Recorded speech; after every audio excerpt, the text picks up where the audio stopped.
सुकून की दौलत। सवारियों के इंतज़ार में ऑटो स्टैंड पर अपने ऑटो में बैठा श्याम बाजू के ऑटो में बैठे रामू काका से बातें कर रहा था। क्या बात है श्याम, आज तो तेरे चेहरे पर एक अलग ही मुस्कान है। अरे चाचा, आपको पता है, कल रात मैंने एक मन में सुकून का काम किया। मुझे सुकून की दौलत मिली। रामू काका, क्या सुकून की दौलत? अरे हमें भी तो पता चले, हमारे छोटे ने क्या सुकून भरा काम किया और उसे कैसे सुकून की दौलत मिली। क्या किसी बड़े मंत्री जी को ऑटो में बैठाकर शहर में घुमाया या किसी फिल्मी एक्टर को अपने ऑटो में बैठाया?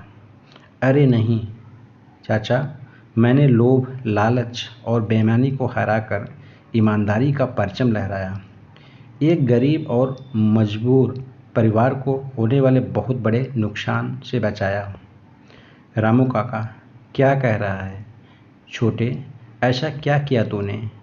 तो श्याम बोला, चाचा कल रात मैं रोज़ की तरह लगभग 11 बजे सवारियों का इंतज़ार कर रहा था कि एक महिला और एक 15-16 साल का लड़का, जिनके पास 2-3 झोले, चादर, कंबल, एक पानी की कैन, स्टोव आदि बहुत सा सामान था, बस से उतरकर सीधे मेरे पास आए और बोले, भैया सिटी हॉस्पिटल चलोगे?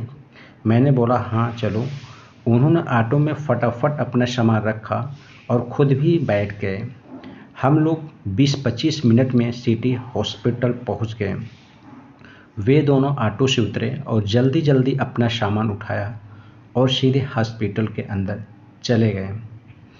और मैं भी ऑटो लेकर 12 बजे वाली बस की सवारियों के लिए वापस बस स्टैंड आ गया। स्टैंड पर ऑटो खड़ा कर सोचा पीछे की सीट पर थोड़ा लेट जाता हूँ।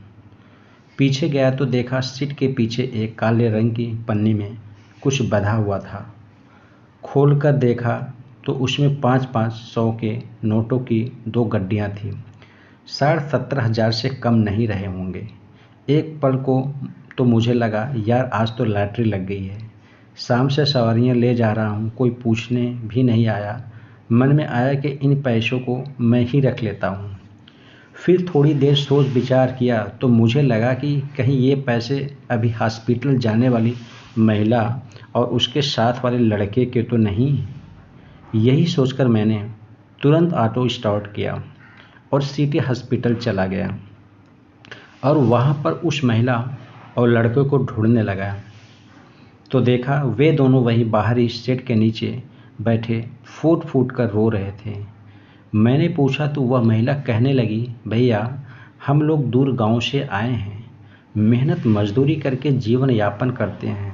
मेरे पति यहाँ भर्ती हैं, उनके ब्रेन ट्यूमर का ऑपरेशन होना है। गांव में पैतृक ज़मीन का आधे एकड़ का टुकड़ा था, उसे बेचकर ऑपरेशन के लिए पैसे लाए थे। गांव से चले तो पैसे मेरे पास ही इस छोटे झोले में ही रखे थे, पर यहाँ आकर देखा तो पैसे की पन्नी ही नहीं। समझ ही नहीं आ रहा है कि पैसे कहाँ चले गए। मेरे छोटे छोटे बच्चे हैं भैया, डॉक्टर कहते हैं कि पति का ऑपरेशन नहीं होगा तो उनकी जान का खतरा है। न जाने पैसे कहाँ गिर गए, कहकर वह लगातार रोए जा रही थी। मैंने बोला, आप चिंता मत करो, राम जी की दया से सब ठीक हो जाएगा। अच्छा बताओ पन्नी किस रंग की थी? वह बोली, भैया काले रंग की पन्नी थी और 5-5 सौ के नोटों की 2 गड्डियाँ थी। पूरे 70,000 रुपये थे भैया। मैंने जेब से पन्नी निकाली और बोला, यह लो तुम्हारे पैसे। जल्दी जल्दी में मेरे ऑटो में सीट के पीछे गिर गए थे। पैसे लेकर उस महिला के जान में जान आई और पन्नी खोलकर मुझे 2,000 रुपये देने लगी। बोली, यह रख लो भैया।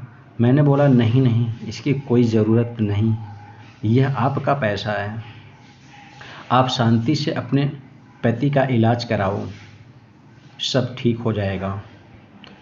मैं लौटने लगा तो वह महिला मेरे पैर पड़ने लगी। मैंने उसे मना किया और वापस आ गया।